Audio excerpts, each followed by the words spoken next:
Salut à toi, deuxième épisode de ma série Prépare tes vacances. Cette fois-ci, je vais te donner des spots van et des randonnées à faire dans le Parc National des Écrins. Et si t'es un curieux que tu veux tout savoir dans les détails sur le Parc National des Écrins, tu peux aller voir sur notre chaîne, il y a des vidéos YouTube de nos road trips. Allez, c'est parti pour Prépare tes vacances numéro 2, les Écrins.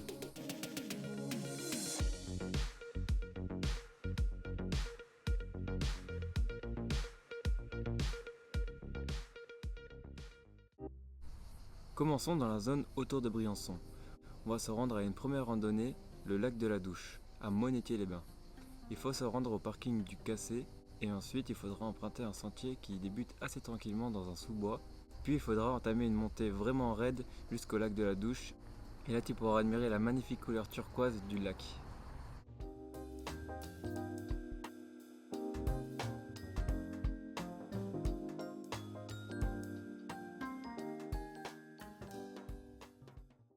Pas trop loin, tu pourras ensuite te rendre dans la vallée de Claré qui regorge de randonnées et de lacs.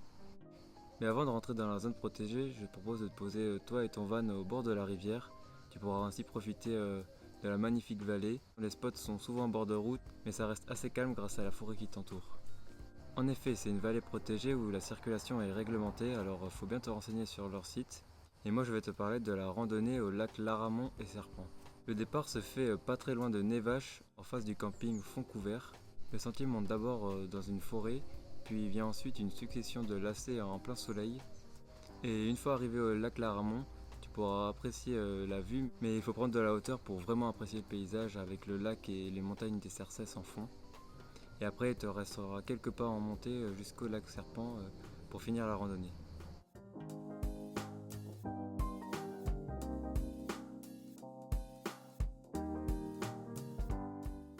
Après ça, si tu souhaites, tu pourras t'arrêter à la cité médiévale de Briançon, qui est assez charmante. Mais sinon, tu vas pouvoir te poser au lac de l'Orcerette, un peu au-dessus de Briançon, qui est vraiment très sympa. Le cadre est magnifique, tu es en pleine nature, tu profites vraiment de la van life. Maintenant, on se dirige vers le lac de Serponçon. Il y a plusieurs randonnées à faire, mais moi je vais te parler de la randonnée du parcours des fées. Le départ se fait au village de Crévoux, et ensuite tu vas pouvoir prendre un sentier artistique de 40 œuvres insolites qui s'intègrent vraiment bien dans la nature. Et il y a aussi la cascade de Razy au milieu de la randonnée. C'est vraiment une randonnée très originale que je te conseille de faire.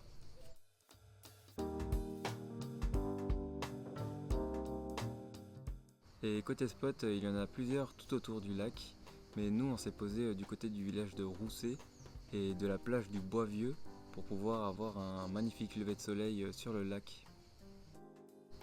Ensuite, du côté gauche du lac, on va retrouver la station des Orsières. C'est une station de ski mais en mode estival. Je te conseille d'aller te poser au lac juste avant la base de loisirs qui est beaucoup plus calme, c'est un grand parking en terre et tu pourras profiter et passer de bonnes soirées. Depuis ce spot, tu pourras faire deux randonnées qui nécessitent de prendre quand même la voiture. Pour la première, il faut se rendre carrément à la station des Orsières, se garer au plein milieu du village et ensuite prendre le télésiège jusqu'au sommet du Drouvet. Une fois au sommet du Drouvet à 2700 mètres d'altitude, tu emprunteras une balade qui te mène à travers 6 lacs. C'est vraiment une randonnée simple puisque pour une fois il suffit de descendre et pas de monter. C'est très agréable. La deuxième randonnée c'est le saut du Lair. Il faut alors se rendre au village de Prapic, se garer au parking. Il faudra d'abord traverser le village et ensuite emprunter une petite montée jusqu'à la vallée. Une fois dans la vallée, tu peux admirer le paysage et continuer ton chemin jusqu'au saut du Lair. Le saut du Lair, en fait, c'est un pont qui passe au-dessus d'une cascade. Je te propose de te poser là quelques minutes et vraiment d'apprécier le calme de la nature. Et après ces deux randonnées sympathiques, je te propose d'aller dans la vallée de Valgaudemar et son cirque de Giobernet. Notamment avec ces deux lacs, le lac Lauzon et le lac Bleu. Le départ se fait à l'hôtel du cirque de Giobernet. Nous on a emprunté la montée qui passe vers la gauche parce que c'est plus agréable. Il faut ensuite grimper jusqu'au lac de Lauzon pour pouvoir admirer l'ensemble du cirque, le lac de Lauzon ainsi que son plateau. L'ambiance est vraiment incroyable, c'est un des endroits que l'on préfère. Ensuite tu pourras monter jusqu'au lac Bleu pour avoir une vue d'encore plus haut. Et le lieu est tellement agréable qu'on a décidé de se baigner. Même si l'eau était froide, on a profité de l'instant, c'était tellement satisfaisant.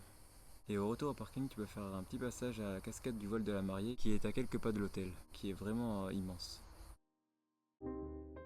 Si tu veux te reposer après cette randonnée, il y a plusieurs spots assez accessibles dans la vallée de Val Godemar.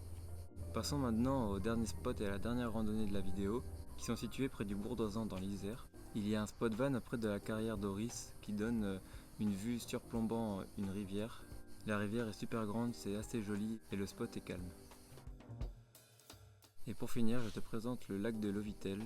Il faudra ensuite te rendre au parking du hameau de la Danchère, traverser le village et ensuite emprunter une montée assez raide jusqu'au lac. Et là tu pourras admirer le lac avec en fond toutes ces montagnes, c'est vraiment très agréable. Tu peux t'amuser à marcher tout autour du lac pour avoir des points de vue différents et tu pourras même aussi t'y baigner. L'eau est beaucoup moins froide qu'au lac bleu, c'est un endroit où on s'y sent vraiment bien. Il faut vraiment prendre le temps de profiter de cet endroit magique. Et pendant que j'y suis, tu le sais déjà, mais n'hésite pas à préserver tous ces lieux, respecter les règles pour qu'on puisse tous encore en profiter. Bon voilà, on arrive à la fin de la vidéo.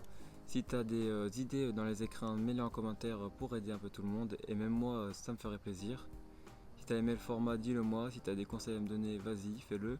Sur ce, moi je te dis à la prochaine. La bise.